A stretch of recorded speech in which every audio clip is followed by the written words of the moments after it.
tandaan po ito. December 10, 9 a.m. By hook or by crook, dahil online naman ang submission, kayo magpapasa sa mejacintotmb26@gmail.com. Yun ang pasahan na. Yun ang pasahan na pag-Google Drive. Bakit TMB 26? Kasi section nyo, tapos 2026, graduate na kayo. Huwag kayo magsisend sa TMB 2027 kasi walang ganun. At saka baka graduate kayo next year pa o the following year. Huwag ganun. Doon tayo sa 2026. December 10 pa sana ng girls. Ano itsura nun? Lahat ng kwento isama nyo doon. Itong mga binasa namin, ito yung naintindihan namin, ito ngayon yung nakita namin girls. Okay lang sa akin kahit Tagalog yung binabasa ko. Basta ipapasa niyo yung dirt doon. Prove niyo sa akin na dirt yun. Kung hindi kayo confident na sinusulat ninyo, gusto ninyo ano yun? Voice recorded. At naisip ko lang kasi, hindi pwede yan live. Kasi, intrams yan eh. Mag-iiya tayo habang intrams. Baka pwede naman. Or before niyan, December 9 is a Monday, di ba? Hindi, December 9 yata yung intrams. December 10 kita tayo. Tapos kung live, edi live. Pero sana may file ako. Anyway, wala akong binago sa December 16. Yan pa rin ang pasahan ng modules 1, 2, 3, 4. Tapos December 22. Kung mapansin nyo, official end of this term, primarily for your Christmas vacation, December 21 dapat. Kaya ang gagawin ko, December 22, magtatrabaho ko, first draft. Pasahan na yun ng chapters 1, 2, 3, tapos instruments, saka description ng instruments. What am I trying to say here? First draft siya, ibig sabihin ng first draft, lahat na nung merong laman yan. Mamaya di-discuss natin. Tapos yung instruments na yan, kung sakaling may instrument ka na, may survey questionnaire ka para sa guest, may survey questionnaire ka para sa manager, may survey kung ilan man survey questionnaire siya, lahat ng survey questionnaires kailangan ko. Tapos, i-describe yung instrument na yan. I-describe niyo paano niyo siya i-field. Ito ba, may kukontakin ba kayong tao galing sa cruise line or sa hotel na ito, sa restaurant na ito, o sa local government na ito. Tapos, paano niya i-field yung questionnaire na yun? Iwan niyo ba sa kanya? Kukuntin yun. Tapos dito, nakalagay, fielded and treated.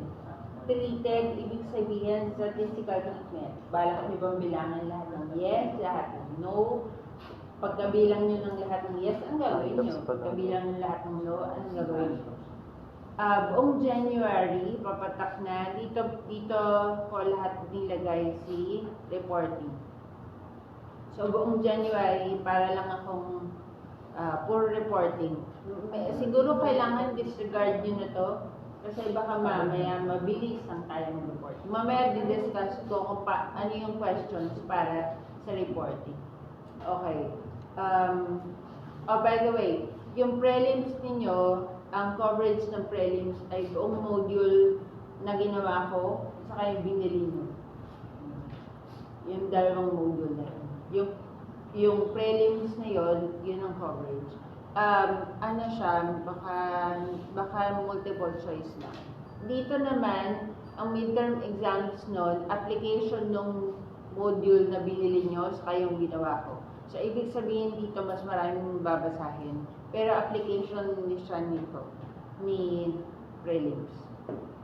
Okay. So, sabi, Feb 3 to 7, yun yung week ng prelims. Feb 10, yan yata yung sinasabi ni Ms. Agustin sa akin na pwede akong hiramin for the fourth year. Pero try natin, pagka may klase, mag-mock defense na tayo. ibig sabihin ng ibig sabihin practice, no? Practice na tayo mag-defend ng chapters 1, 2, 3, kasama yung instruments. February 24, ideal date sana ng defenses. Pero pagtungtong ng March, kailangan nag-close na tayo ng deal para ready na kayo lumabas. Lalabas na kayo for OJT. Meron na kayong questionnaire, meron na kayong chapters 1, 2, 3. Yung March 10 to 15, yan pa lang daw yung finals exam ninyo, pero para sa akin, buffer na lang siya. When I say buffer, para may shock absorber ako. Para hindi ako yung, di ba tapos na pala yung school year. Ayoko nang ganun. Okay, G-Drive submissions, I have to be strict with this, so I will read it very verbatim. Done only on prescribed time, late submissions are not going to be read at all. Bakit may pag-capitalize ng at all? Dahil sa 90 groups kayo. So 90 titles ang naman yung memorizing ko. Kayo, ilan, ikaw, Joel, ilan thesis mo? Hindi mabilang, ma'am. Hindi, ngayon, ilan gagawin mo dito sa subject na? Isa, ma'am. Isa. Ilan ang babasahin ko? 90. 90. Malayo ba yun sa isa't isa? Ma'am. Oo. So, dahil doon, hindi ako naging inarte kapag sinabi ko na hindi ko babasahin kapag late. Dahil mahirap maghabol. Hindi ako ang gahabol ng bata na, yung ginawa mo na saan na, hindi pa lang ganon. Dahil kung hindi ka nagpasa, nasara ko yung folder.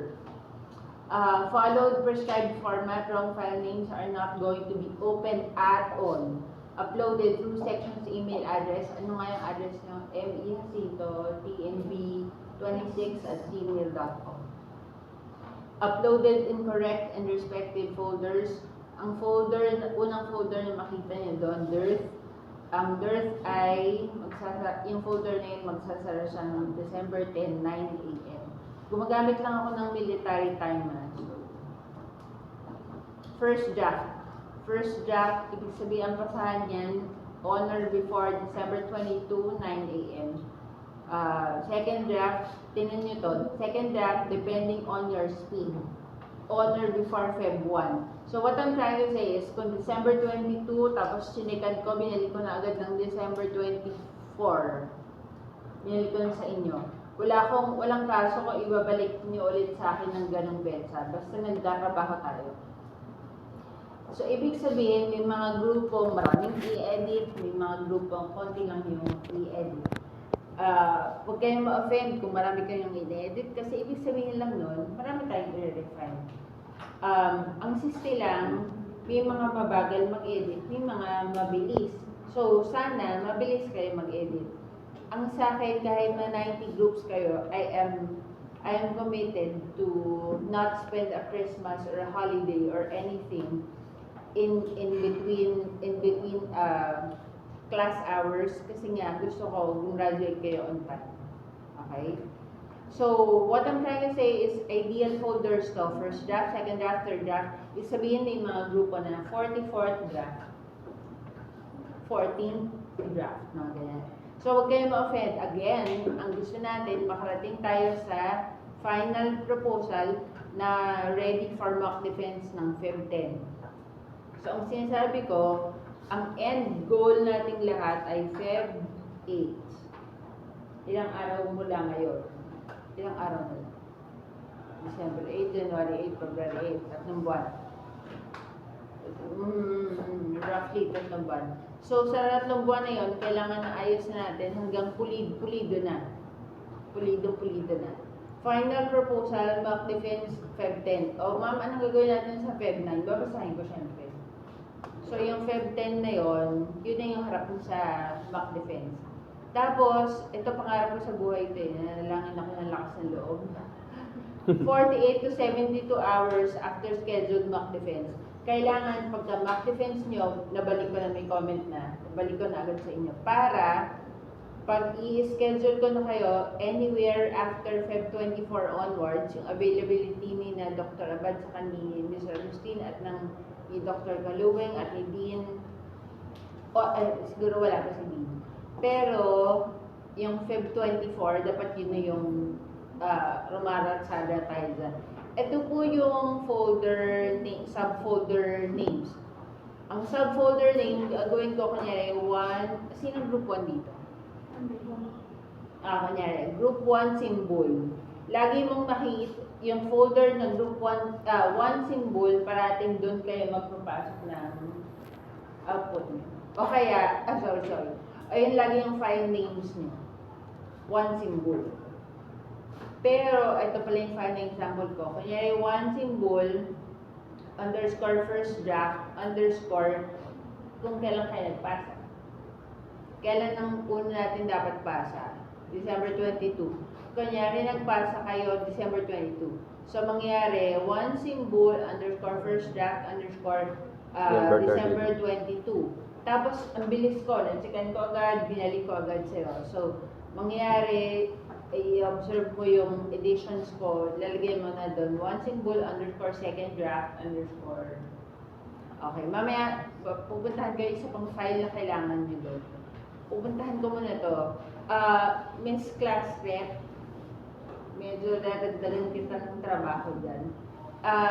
Every time may magpapasa na grupo, accompanied by a private message on Messenger via Class Rep, kunyari, 1 symbol, underscore first draft, underscore December 22 has just been sent. Pasend na lang ng ganun. Tapos, ideally, my love, I must personally reply that I had opened the file 48 hours max. So, pag sinagot lang kita ng okay, ibig sabihin, hindi yung totoo, huwag ka maniwala.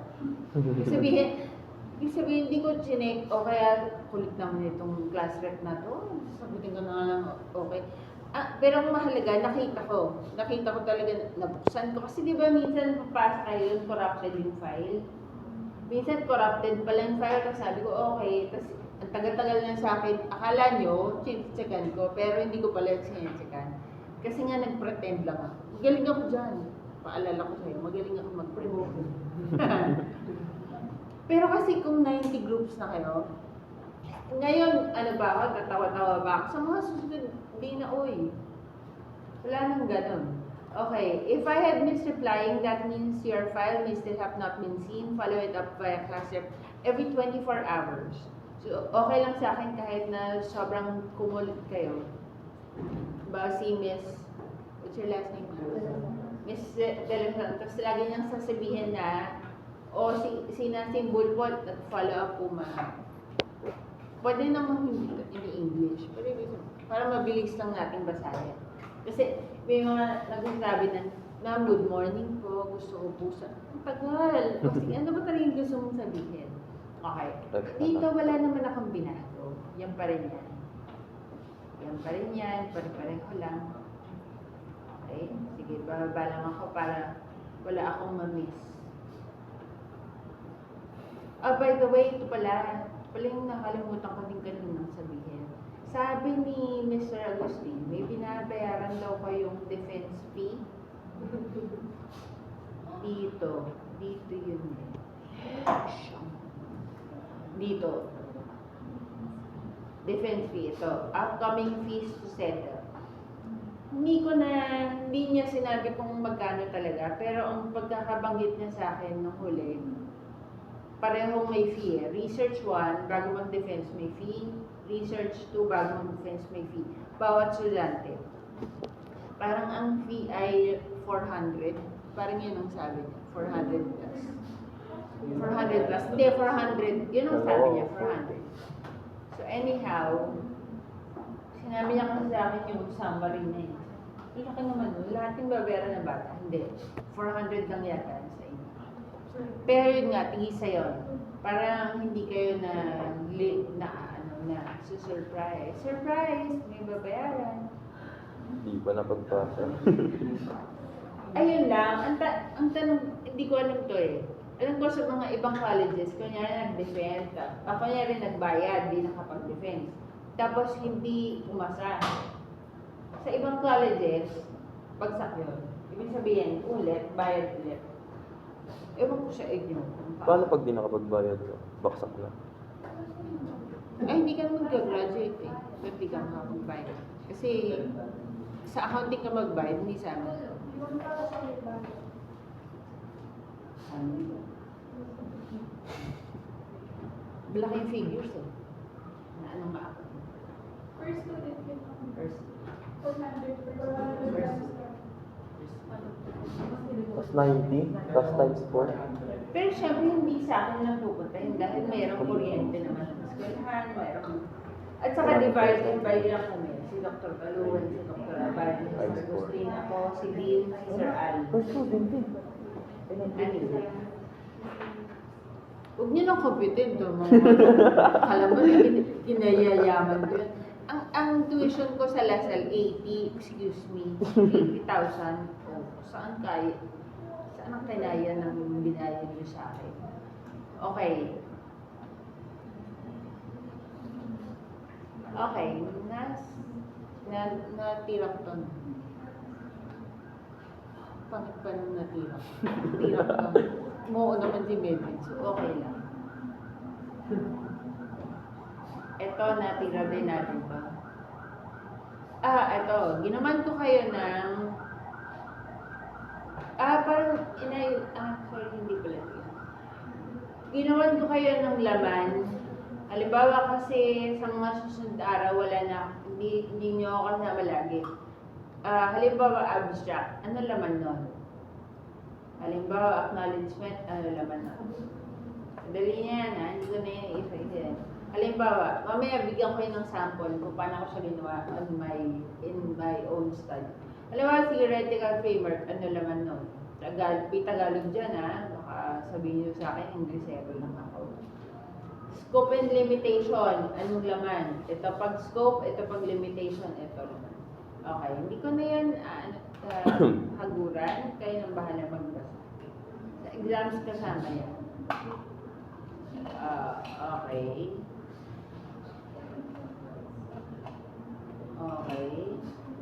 Okay. Kung naaalala nyo, meron tayong IFRD last time, tapos nag-draw lang ng arrow kung saan siya kung saan siya parang chapter 1 pa siya, chapter 2 pa siya. So, eto, ginawan ko siya ng ganito. IMRD, tapos traditional format. So, kunyari, introduction, theory, and hypothesis, makita mo yan pag traditional format, makita mo sa conceptual framework, statement of the problem. Okay? Hindi ko yan papaspunan ko lang pala. Okay, auxiliary parts. Ano ibig sabihin ng auxiliary? Gets na ba yung term na auxiliary? Ano ibig sabihin ng auxiliary?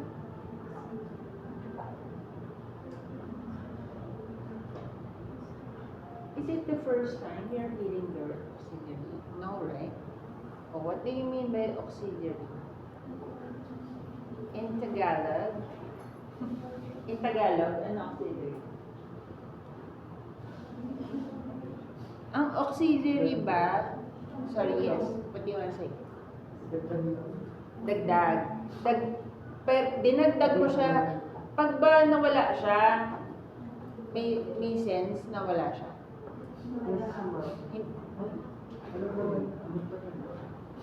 Dagdag, nilalagay mo siya doon, pero pag nawala siya, hindi maapektuhan yung study, di ba? Yun. Parang ito, yung abstract, kailangan mo siyang nandun, pero pag tinanggal mo yung abstract doon, buhay pa rin yung study. Yung references, kailangan mo siya ilagay doon, pero pag tinanggal mo yung listahan na yun, yung study pa rin siya. Okay, ito yung auxiliary parts. Ito na discuss Tapos, ayan yung parts before the approval, after the title page and the approval sheet. Okay. Meron akong, paragraph. Sentence pala. PAN 2003 in SHIN 2008 posts that for students to perform better in post-course argumentative writing tasks, they should be regularly rather than extensively asked to summarize model essays. Tanong, sino yung hawak kong reference? Si Pan ba o si Chin? Si Chin. Chin. Ay? Nakita naman Sino yung hawak ko? Yung hawak ko ah. Chin. Pan in chin. Pan in chin. Si Ang Chin. hawak ko si Chin. O, diba? Ang nakita ni Chin, si Pan. So, kunyari, kung i-rephrase ko pa yan, Pan 2003 in Chin 2008 in Jacinto 2024. Asin Gets ko nyo? na. What we're trying to say is, kaya siya tinawag na research. Kasi si Pan yung nakita, si Chin yung unang nakakita, si Jacinto yung nakakita nung nakita ni Chin. Hindi naman niya nakita si Pan eh. Nakita ko lang yung nakita ni Chin. So kaya siya tinawag na research. Baka may magtanong sa inyo, bakit research and thesis naman? Ganon kasi yun. Okay. How to critique? Ito yung problema nyo come January. Ito yung mga guide questions. Mamaya try nating gawin ang isa. Kanina, tinry ko dun sa klase ko ng 7:30 eh. Parang gustong umalis. Kamukha dito. Parang unting-unting naguguot yung mga bata. Ito ko parang ayaw nila. Oh, pero ito yan. Ito yung mga tanong. Yung apat na yan. Okay. Referencing, paraphrasing, ito. Sige, ito. Nakita ko si De Kervenawel, 2020. Sabi ni De Kervenawel, hindi ko kayo minumura, hindi ko mabasa lang. Ang sinasabi niya, the introduction of social robots is greatly affecting the current and future roles of human employees within tourism, hospitality, and travel workplaces. However, social robots should not be directly considered as a substitution for total labor replacement of humans. Ngayon, nung nakita ko na hindi original kay De Kervenawel lahat ng mga yan. Itong green na to, itong blue na to, yung should not be directly considered as a substitution, nakita ko siya na galing siya kay Ivanov and Webster 2018.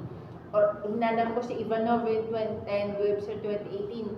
Nakita ko sa page 2, sinabi niya, labor cost savings do not necessarily mean substituting employees with RISA, but rather enhancing employees.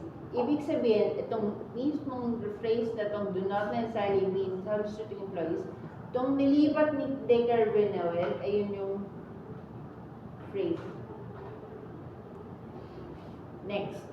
Itong current and future roles at yung total hanggang humans, nakita ko sa Microsoft 2018, page 27. What I'm trying to say is, ito yung original, nung pinaraphrase niya, ito yung nangyari.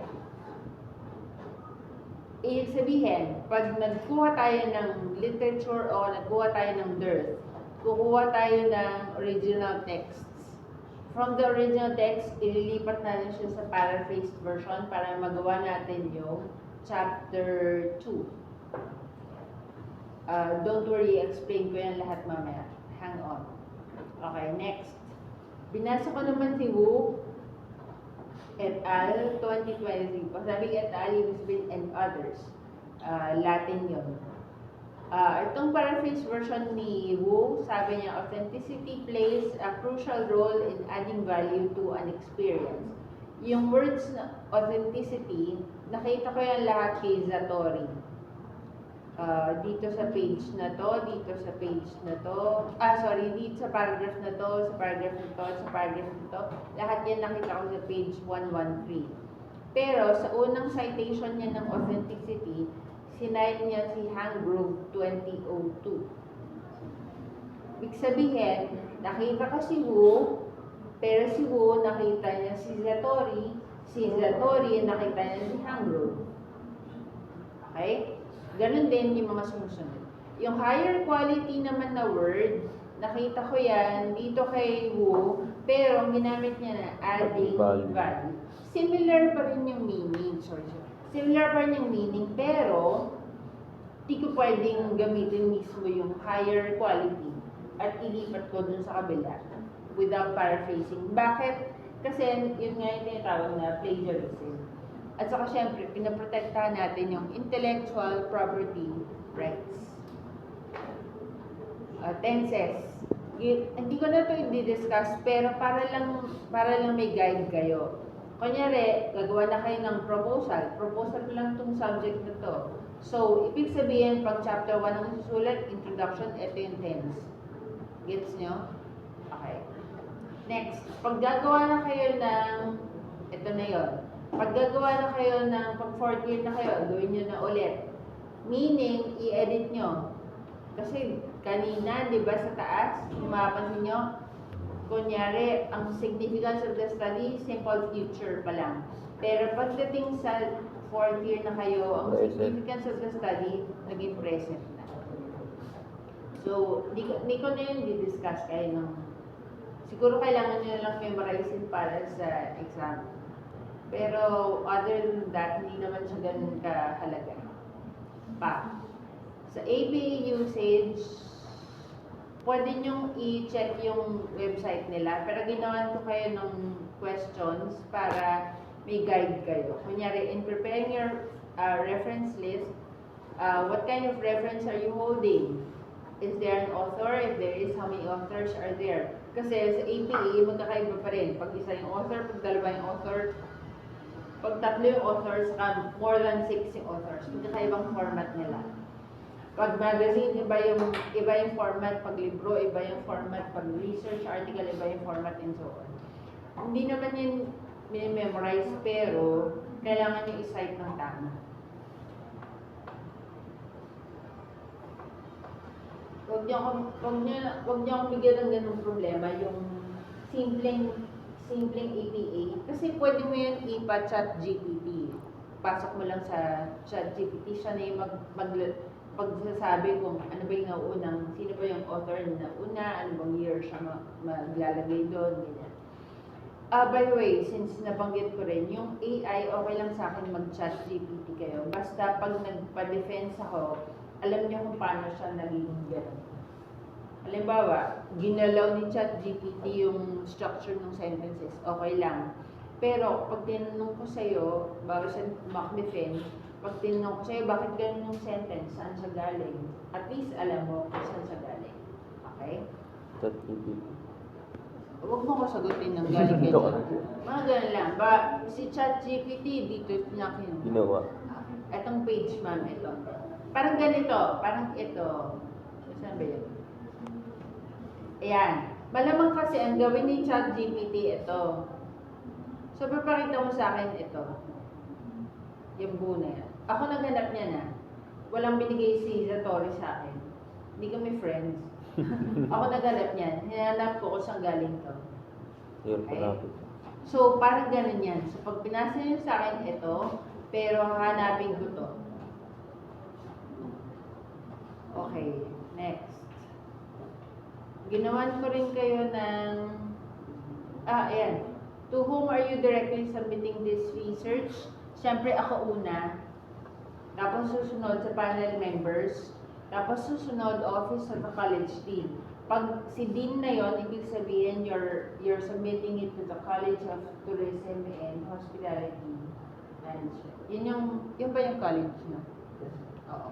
So, bumabigat siya ha. Hindi siya parang classroom requirements. Okay, very good. 90, 80, mga gano'n, walang gano'n. Dahil for the degree, you are running for the degree. Okay. Ginawan ko kayo ng techniques. Pakibasa nyo na lang yan. Itong mga techniques na to, nagawa ko to overtime. Since, hindi ko alam kung nabanggit ko sa inyo, pero since 20 years old ako, favorite subject ko yung thesis. So, ito yung mga nakuha kong mga hacks.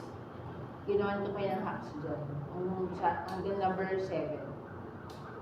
Anyway, gumawa ko ng recapitulation. Pag sabi recapitulation, recap, ito terminology, yung popular terminology, tapos gumawa ko ng layman's definition. Pag sabing layman's definition, very simple.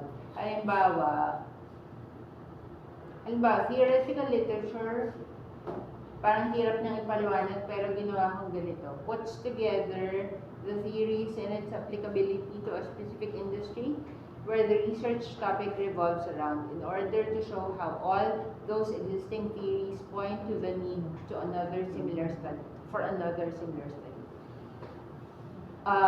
Paano ko yan nasulat? Nasulat ko lang yan over time.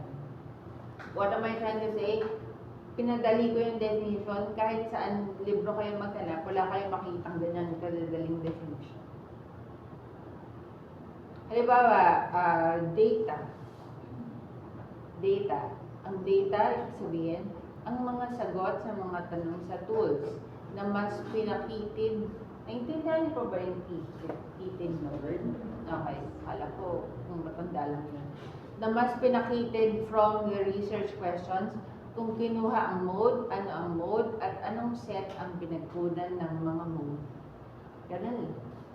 Ayan. So, hindi ko na yan haguran kasi pagbasa nyo, I guess. Saka pag binasa nyo to, feeling ko, marinig nyo yung boses ko. Tama ba? Na?